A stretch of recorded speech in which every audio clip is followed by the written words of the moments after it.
Tonight, an 8 on Your Side investigation. Sinkhole shocker.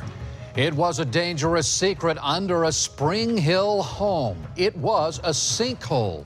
New homeowners discovered it and called 8 on Your Side for some help. And our investigation found the sellers misled the buyers on disclosure forms. But what about the real estate professionals who closed this deal? How did they miss it? Here's investigative reporter Shannon Benkett.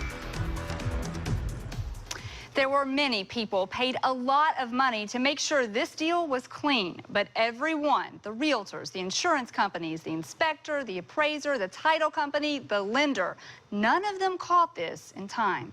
This all started with Chuck and Mary-Grace Surrena. They discovered a massive sinkhole on their Spring Hill property, pocketed a $155,000 insurance settlement, lied about it on their real estate disclosure form, sold the house, and got out of town. We got a call about your old house on Bonnie in Spring Hill, about a sinkhole there. I have no comment. You have to talk to my lawyer, period.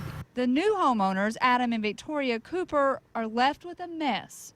See how it's leaking all around the top? These are all new cracks. There's more cracks that are starting to come up. But here's the big question. How did this deal close with these real estate professionals overseeing every step of the process? They're all supposed to cover your back. Our 8 on Your Side investigation found a simple public record search would have busted the Surrenas. And it started with a lie, and then it followed up with incompetence. With a few clicks, big red flags pop up, but nobody bothered to look. We want to know why. So we started by calling the home inspector.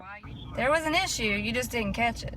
He claims checking public records is not his responsibility and is a waste of time. Next, we went to the seller's real estate broker, David Longspaw.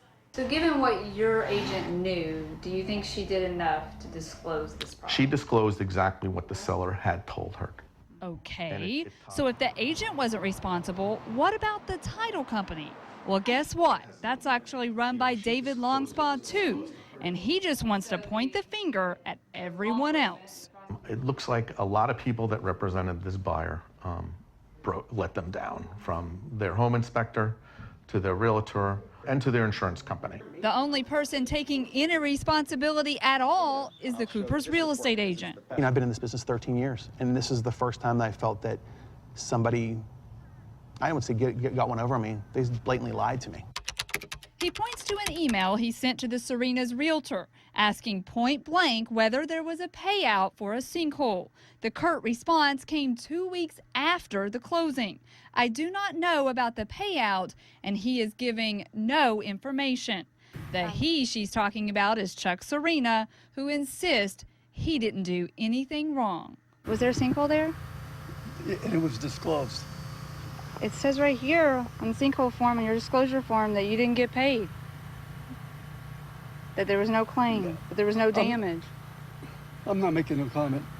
Our investigation found yet another big reason why this sale should have never happened. On closing day, the Coopers had no homeowner's insurance, and nobody caught that either until weeks later after the family was settled in on top of a sinkhole. Wow, there's a lot of blame to go around here, Shannon, but what about that 30-second check? Is that something the buyers can do themselves? Actually, it is. State law requires that anytime that there's a sinkhole, that is recorded in the public record. You can look it up yourself in court records, and you should, because as we can see, you can't always depend on these real estate professionals to do that for you. Right, trust but verify. You can do it on your own. Thank you, Shannon. And to learn more about how to find sinkholes on your property, go to WFLA.com. Click Shannon's story on the homepage.